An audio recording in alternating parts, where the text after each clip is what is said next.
전능하사 천지를 만드신 하나님 아버지를 내가 믿사오며 그 외아들 우리 주 예수 그리스도를 믿사오니 이는 성령으로 잉태하사 동정녀 마리아에게 나시고 본디오 빌라도에게 고난을 받으사 십자가에 못 박혀 죽으시고 장사한 지 사흘 만에 죽은 자 가운데서 다시 살아나시며 하늘에 오르사 전능하신 하늘 편에 앉아 계시다가 저리로서 산자와 죽은 자를 심판하러 오시리라.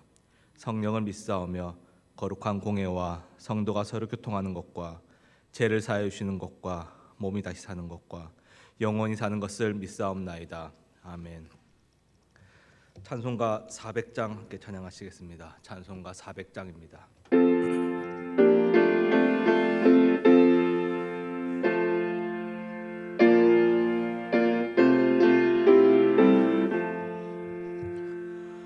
험한 시험물 속에서 나를 건져주시고 노한 풍랑 지나도록 나를 숨겨주소서.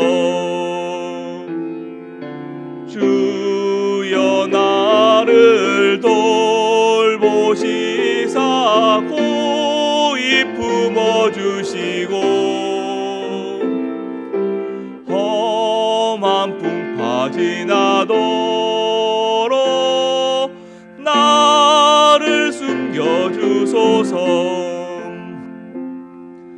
권세 능력 무한하사 모든 시험 이기고 풍랑까지 다스리는 주님 앞에 비오니 주여 나를 돌보시사 고이 품어주시고 험한 풍파 지나도록 나를 숨겨주소서. 죄악길에 빠진 이모 캄캄한데 헤매면 부르짖는 나의 원 들으소서. 내 주여 주여 나를 돌보시사 고이 품어주시고 험한 풍파 지나도록 나를 숨겨주소서.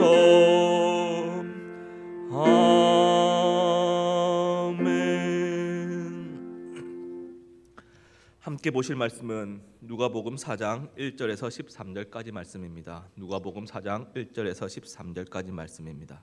제가 가진 성경으로는 신약 93페이지 정도에 있습니다.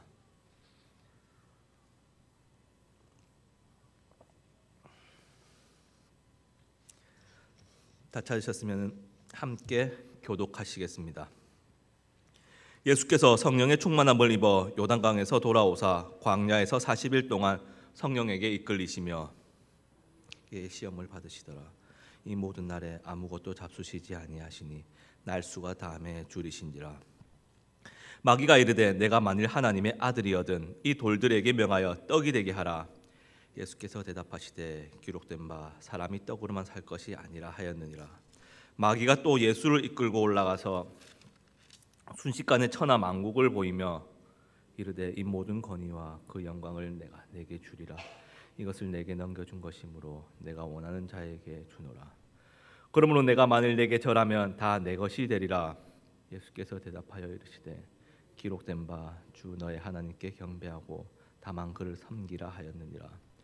또 이끌고 예루살렘에 가서 성전 꼭대기에 세우고 이르되 내가 만일 하나님의 아들이거든 여기서 뛰어내리라. 기록되었으되 하나님이 너를 위하여 그 사자들을 명하사 너를 지키게 하시리라 하였고 또한 그들이 손으로 너를 받들어 내 발이 돌에 부딪히지 않게 하시리라 하였느니라. 예수께서 대답하여 이르시되 주 너의 하나님을 시험하지 말라 하였느니라. 함께 보시겠습니다. 마귀가 모든 시험을 다한 후에 얼마 동안 떠나니라. 아멘. 사랑하는 장제 성도 여러분, 우리는 어떤 일이 계획한 대로 잘 진행이 되거나 또는 계획 그 이상으로 잘 될 때 그 일에 대해서 성령 하나님께서 인도하셨다는 표현을 잘 씁니다. 아마도 우리의 생사하복 또는 길흉하복을 하나님께 맡기는 우리의 신앙의 표현이자 고백의 말로 그렇게 하는 것입니다. 저도 여기에는 조금의 이견도 없습니다. 하나님을 믿는 사람이라면 하나님의 주권과 그 섭리를 인정하고 그 자리를 성령 하나님께 내어드리는 것은 훌륭한 그리스도인의 모습이며 또한 당연한 일입니다. 그런데 계획한 일이 잘 진행이 되지 않거나 혹 진행이 되어 갈수록 우리가 원하지 않는 방향으로 흘러간다면 그때는 성령 하나님의 인도하심이라 이야기를 잘 하지는 않습니다. 물론 성숙한 신앙인의 모습으로 어려운 가운데서도 하나님의 섭리가 그 안에 있음을 믿고 극복하기 위해서 최선을 다한다는 이야기는 합니다. 네, 분명 맞는 말입니다. 하지만 성령 하나님께서 이번에 인도하셔서 사업이 크게 망했습니다. 성령 하나님께서 인도하셔서 성령 하나님께서 강권적으로 역사하셔서 이번에 큰 병에 걸렸습니다. 우리는 이렇게 말하지는 않습니다. 저도 절대로 이렇게 말하지는 않을 것입니다. 이는 분명 성령 하나님께서 우리에게 가장 좋은 것, 가장 선한 것, 가장 필요한 것을 우리에게 공급하여 주실 것이라는 믿음이 반영되었기에 그럴 것입니다. 오늘 함께 읽은 본문에서는 예수님께서는 성령의 충만함을 입었다고 기록하고 있습니다. 성령 충만함의 상태가 정확하게 어떠한 상태인지 이 자리에서 구체적으로 묘사하기는 조금 어렵지만 우리는 그 느낌적인 느낌은 좀 알고 있습니다. 대체로 금요 기도회라든지 또는 부흥회라든지 사경회라든지 수련회라든지 상기도라든지 여튼 뜨겁게 기도할 때는 거의 우리는 성령의 충만함을 이야기하며 이를 또 불받았다고 표현하기도 합니다. 저희 부모님 세대나 그 윗세대에서는 이렇게 뜨겁게 기도하는 마치 불받은 듯한 성령 충만한 기도를 참 많이 하였던 것 같습니다. 제 어릴 적 기억에도 어머니 등의 포대기에 쌓여 수영 로타리에 있던 수영로 교회 부흥에 갔었던 기억이 남아 있습니다. 또 많은 전국의 기도원에서 불길 같은 성령이여 하며 참으로 많이도 부르짖었습니다. 그리고 그러한 뜨거운 기도들이 한국 교회의 성장을 주도하였으면 부정하기 힘들 것 같기도 합니다. 저는 여기서 이러한 성령 충만이 틀렸다거나 잘못되었다는 것을 이야기하려는 것이 아닙니다. 예수님께서는 성령의 충만함을 입고 성령에게 이끌리시어 메마른 광야에서 40일 동안 계시며 금식하시고 마귀에게 시험을 받았다고 성경은 말하고 있습니다. 가장 좋은 것, 가장 선한 것, 가장 필요한 것을 우리에게 공급하여 주시는 성령 하나님이라는 이런 고정적인 이미지가 메마른 광야에서 금식이나 또는 시험을 주시는 사탄과는 잘 매치가 되지 않는 것 같기도 합니다. 그래서 그럼에도 성령으로 충만하여 성령께서는 예수님을 광야로 인도하였습니다. 이제 예수님은 광야에서 마귀의 시험을 받으십니다. 그런데 이렇게 예수님이 시험을 받으시는 것에 대하여 예수님이 어떠한 부족함이 있거나 아쉬운 결점이 있어서 그것을 보완하거나 그러기 위해 시험을 받는 것이 아니라 절대적으로 성령 하나님께서 광야로 이끄시고 또한 성령 하나님의 의지 아래 마귀의 시험으로 이끄셨다는 것을 강조하는 것을 우리는 발견할 수 있습니다. 그런데 문제는 마귀의 시험이 성령 하나님의 인도하심이라는 결론으로 가버리는 것입니다. 뭔가 아니라고 말하고 싶은데 겉으로 보기에는 그렇습니다. 도무지 성령 하나님의 큰 뜻이 거기에 숨어 있는 것이 아니라고 한다면 뭔가 우리의 마음이 무너져 내릴 것 같기도 합니다. 하지만 조금 더 크게, 조금 더 넓게 본다면 마귀의 그 시험마저도 성령 하나님의 인도하심 아래 있었다는 사실을 알게 되면 어떻습니까? 사랑하는 장로의 성도 여러분, 어려운 시험 가운데 어쩌면 견디기 힘든 시간을 지날 때 하나님께 막 쏘아붙이듯이 기도해 본 적 없으십니까? 저는 그런 기억이 있습니다. 호주에서 다리를 다쳐 한국에 들어왔을 때 저는 하나님께 이렇게 기도했습니다. 하나님, 대체 저한테 왜 그러십니까? 아니 제가 뭘 그리 잘못 살았습니까? 기껏 좀 해봤자 좀 놓은 거 아닙니까? 세상 사람들 한번 봐보세요. 저 혼자 유별나게 죄 짓는데 그 죄 짓는 길에 선봉이라도 선 것입니까?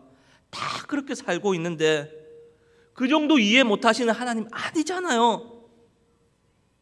정말 저는 이렇게 기도했었습니다. 저는 하나님께 막 따지듯이 기도하였습니다. 사실 이건 뭐 기도도 아니고 뭐 억울함을 토로하는 하소연이라고 해야 할까요? 여튼 뭐 그래도 답답한 속은 좀 났긴 하였습니다. 하지만 제가 그때 그 다리 다친 일이 그 결말이라 해야 할까요? 어느 날 기도를 하려는데 그냥 아무 말도, 그냥 어떠한 변명도, 어떠한 소리도 입 밖으로 나오지 않고 그냥 엉엉 울었습니다. 하나님, 저를 이렇게 쓰시려고 하나님의 계획 가운데서 연단하신 것이었습니까? 그 고난이 제게 유익이었습니다. 하나님 저를 그렇게 부르시지 않으셨다면 저는 오늘도 그 죄의 싹스로 그 죽음을 향해 달려가는 그 인생길에 서 있었을 것입니다. 이렇게 하며 말입니다. 성령 하나님께서는 어쩌면 우리를 이 마귀의 시험으로까지도 끌고 가십니다. 그런데 그 시험이 간단하지 않을 수도 있습니다. 정녕 힘들고 견디기 어려워 보일지도 모르겠습니다. 그렇지만 우리가 믿고 신뢰하는 성령 하나님의 인도하심 아래 그 마귀의 시험이나 견디기 힘든 고난까지도 이끄심이라는 것을 기억하면 좋겠습니다. 그리고 그 신뢰하심, 온전히 믿음 아래 있을 때 또한 성령 하나님께서는 우리에게 너끈히 이길 힘도 허락하실 것입니다. 예수님께서는 아무것도 잡수시지 아니하시고 40일을 금식하시고는 거기에다가 마귀에게 시험을 받으셨습니다.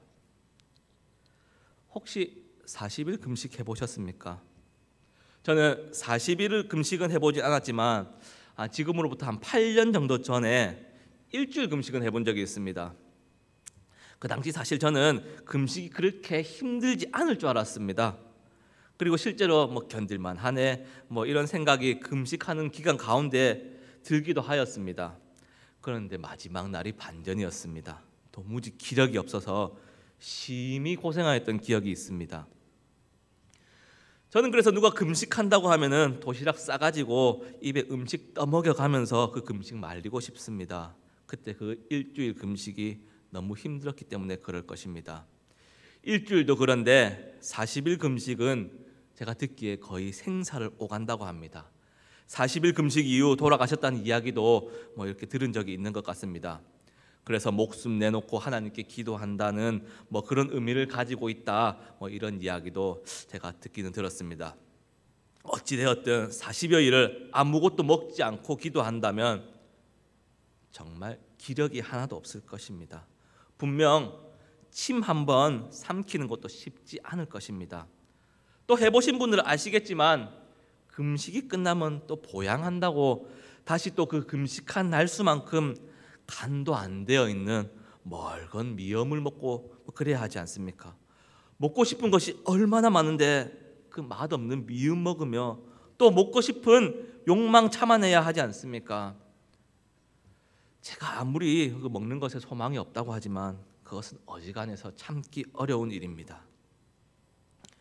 이제 예수님께서는 그런 40여일의 금식을 다 마치셨습니다. 2절에 분명 날수가 다음에 줄이신지라 라고 누가는 기록하고 있습니다. 이제 금식이 끝났으니 먹고 싶은 것은 먹을 수 있는 상황입니다. 금식한 날수만큼 위를 보양한다는 뭐 그런 것은 논외로 하더라도 먹을 수 있는 상황인 것은 분명합니다. 40여일을 금식하시고 이제 먹을 수 있는 시점에 와 있으니 예수님은 지금 분명 어떤 것이든 먹을 수 있는 상황인 것입니다. 그런데 이때 마귀가 와서 내가 만일 하나님의 아들이거든 이 돌들에게 명하여 떡이 되게 하라 이렇게 말하고 있습니다. 어쩌면 이렇게 기에 속삭이듯이 말하고 있는지도 모르겠습니다. 분명 예수님은 떡이 굉장히 먹고 싶으셨을 것입니다. 한 입 베어 물었을 때 꿀이 흘러나오는 꿀떡이라면 더더욱 좋아하셨을지도 모르겠습니다. 이제 먹을 수 있는 금식이 다 끝난 사람에게 떡을 만들어 먹으라고 하는데, 그런데 이것을 시험이라고 합니다. 그렇다면 이 떡을 먹는 것에 대해서는 좀 문제가 아닌 듯합니다. 지금 예수님은 떡을 먹어도 되는 것이지 않습니까? 그렇다면 돌을 떡으로 만드는 그 가운데 이 시험의 요소가 들어있는 것은 아닌지 우리는 한번 생각을 해봐야 할 것 같습니다. 예수님을 그 구약 성경 신명기 8장 3절을 인용하며 그 마귀의 시험에 대답을 하십니다. 사람이 떡으로만 살 것이 아니라 하였느니라. 저는 예전에 도대체 왜 예수님이 이렇게 대답을 하실 때 마귀는 그 어떤 대꾸도 하지 못하고 마치 자기가 패배한 것인 것 마냥 서둘러 다음 시험으로 넘어가는지 의문이 들었습니다. 마귀는 돌로 떡이 되어보라고 이렇게 하였습니다. 만약 이 시험이 그저 인간에게, 사람에게 하는 것이라면 이것은 시험이 아니라 그냥 불가능한 이야기를 그냥 막 던지는 것입니다. 그 어떤 뛰어난 마술사나 다른 그 어떤 능력자가 온다고 하더라도 인간이라면 돌을 떡으로 만드는 그 본질적인 변화는 결코 만들어낼 수 없습니다. 그런데 만약 하나님이라면 어떻습니까? 말씀으로 온 우주 만물을 창조하신 하나님께서 그깟 돌멩이로 떡 하나 만드는 거 무슨 문제가 있겠습니까? 그게 어렵겠습니까? 그분은 예수님, 하나님의 아들인데 마음만 먹으면 절대적으로 가능한 것이지 않겠습니까? 돌로 떡을 만들어 보라고 하시는 그조차도 사실 돌멩이가 없어도 그냥 떡을 만들어내실 수 있는 분입니다. 불가능이라 없으신 분이지 않습니까? 그런데 오히려 충분히 능력이 있으신 분이 그 능력을 사용하지 않으시는 것입니다. 마귀는 뛰어난 창조주 하나님의 능력을 사용해 보라고 신성을 사용하기에 아주 적절하신, 지금 아주 줄이신 예수님께 전능한 능력 사용해 보라고 지금 마귀는 속삭이고 있는 것입니다. 그렇게 시험하는 것입니다. 사랑하는 장제성도 여러분, 우리 주님께서, 능력 있으신 우리 예수님께서 왜 전능한 그 돌을 떡으로 만드는 그 능력 가지신 분이 그 능력 사용하지 않으시고 신명기에 말씀으로 이겨내고 있을까요? 어쩌면 온전한 인간으로 살아내기 위해서가 아닐까요? 우리 주님은 온전한 인간으로 사셔야만 하는 이유가 있으셨습니다. 능력이 있지만 그럼에도 온전한 인간, 우리의 죄를 대속하기 위해서, 저와 여러분을 사랑하시는 하나님께서 우리를 죄에서 구원하시기 위해서 말입니다. 또한 우리는 그런 예수님처럼 살기 원한다고 잘 고백을 합니다. 예수님 닮기 원한다고 찬양도 합니다. 정말 그렇습니까? 세상 모든 만물을 다스릴 권세를 가지신 분이 우리에게 생명 주시려 능력이 있음에도 그 고통, 그 고난, 그리고 그 마귀의 조롱과 시험 온전히 다 받아내는 그 인간의 모습으로 살아내신 예수님입니다. 그런데 우리는 예수님 닮기 원한다고 하면서 예수님처럼, 혹 능력 있는 예수님처럼 살기 원하는 것은 아닌지 생각해 볼 필요가 있습니다.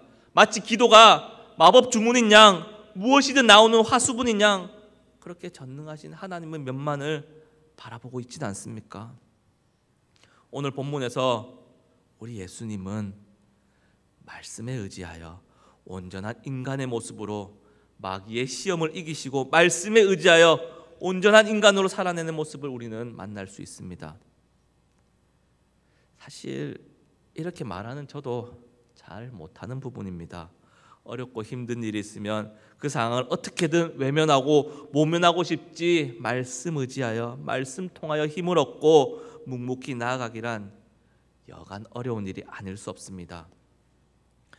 그럼에도 오늘 다시 한번 이 예수님의 시험의 첫 번째, 사람이 떡으로 사는 것이 아니라, 이 말씀을 통해 어렵고 고난 가운데 있을 때 그 문제의 해결이 말씀 가운데 있음을, 이 말씀을 의지하고 말씀 통해 위로받고 말씀 통해 해결하는 그런 지혜를 배우시기를 소망합니다. 저는 2살 터울의 남자 형제가 하나 있습니다. 어릴 적 기억에 부모님이 외출하시면서 저와 동생에게 TV 보지 말고 게임하지 말고 숙제 먼저 해놓으라고 엄포를 하시고 부모님께서는 외출을 하십니다. 그렇지만 저와 동생에게는 너무나도 당연한 것 아니겠습니까? 부모님 나가자마자 후다닥 하고 저와 동생은 게임하고 TV 보고 그렇게 놀다가 대문 문이 땅 하고 열리는 소리가 들리자마자 저와 동생은 동시에 후다닥 하면서 TV 끄고 리모컨 정리하고 방에 들어가 공부하는 척합니다. 얼마나 신속하게 움직이는지 몇 초 걸리지도 않습니다. 그리고 이때만큼은 동생하고 그렇게 마음이 너무나 잘 맞습니다. 하지만 뻔한 결과로 이어집니다. 당연히 동생과 저는 숙제를 하지 않아서 혼이 나는 것입니다. 그런데 한날은 제가 용감하게 동생의 몇 가지 잘못에 대해 벌을 받겠다고 자진해서 나섰습니다. 무엇 때문에 그랬는지는 잘 기억이 나진 않지만 여튼 그랬습니다. 그렇지만 저는 동생이 감당해야 할 몫의 벌을 받지는 못하였습니다. 그 이유는 저는 제 몫의 벌로도 충분히 벌을 서야만 하기 때문에 그렇습니다. 제 몫의 벌만으로도 감당하지 못하는데 뭘 주제넘게 다른 사람의 그런 벌을 대신 받는단 말입니까? 죄가 없으시니가 다른 사람의 죄를 감당하실 수 있는 것입니다. 사랑하는 장제성도 여러분, 우리 하나님은 결코 죄가 없으신 분입니다. 하나님은 그 어느 한 부분도 죄의 오염이나 더러움이 전혀 없는 분이십니다. 그 아들 예수님 또한 죄 없으신 하나님의 아들이기에 결코 처음부터 죄가 없으신 분입니다. 근본적으로 우리와 다르신 분입니다. 죄 없으시며 온전한 인간이신 분만이 우리 인간의 죄 문제를 해결하실 수 있는 것입니다. 오직 예수님 외에는 그 길이 없는 것입니다. 그렇기에 마귀의 시험은 그저 예수님 배고프신데 별 다른 건 없고 여기 돌멩이가 널려 있으니 이 돌멩이로 맛있는 꿀떡 하나 바꾸어 잡수세요. 이런 배고픔에서 쉽게 흔들릴 수 있는 그래도 어느 정도 이해가 되는 그러한 유혹거리가 아닙니다. 오늘 이 마귀의 시험은 온 백성에게 미칠 큰 기쁨의 구원의 소식을 송두리째 흔드는 유혹이었으며 자기 백성을 그들의 죄에서 구원할 자의 이름을 가지신 예수님의 사명, 이를 완전히 무시하는 시험이며 유혹이었던 것 같습니다.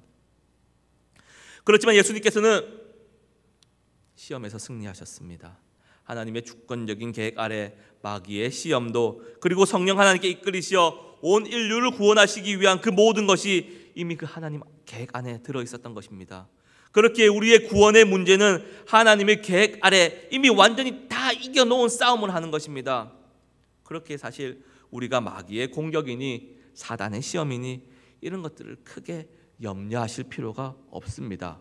우리의 시험, 우리를 죄에서 구원하시기 위해 저와 여러분께 생명 주시기 위해 우리 예수님은 굳이 당하실 필요조차 없으신 그런 마귀의 시험을 말씀으로 견디시고 그리고 승리하셨습니다.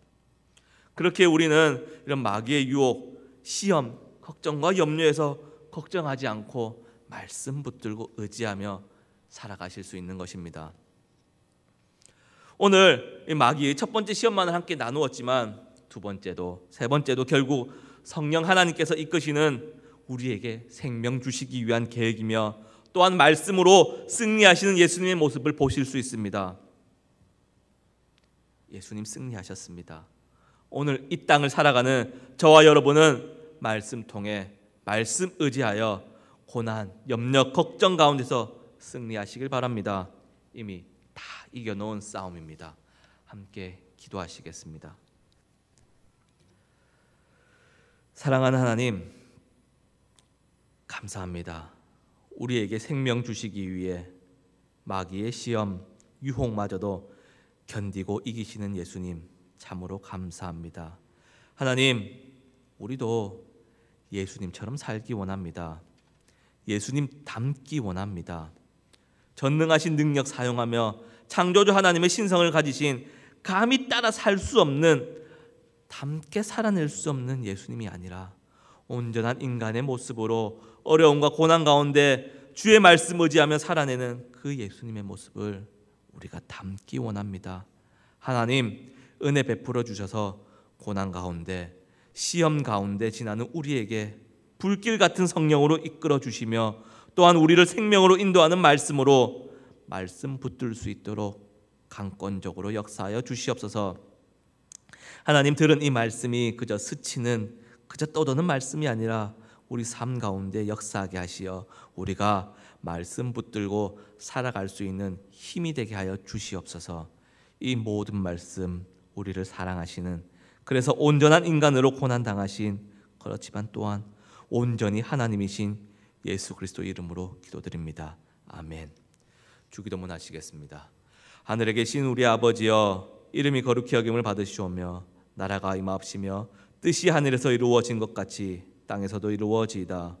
오늘 우리에게 일용할 양식을 주시옵고 우리가 우리에게 죄 지은 자를 사하여 준 것 같이 우리 죄를 사하여 주시옵고 우리를 시험에 들게 하지 마시옵고 다만 악에서 구하시옵소서. 나라와 권세와 영광의 아버지께 영원히 싸움나이다. 아멘.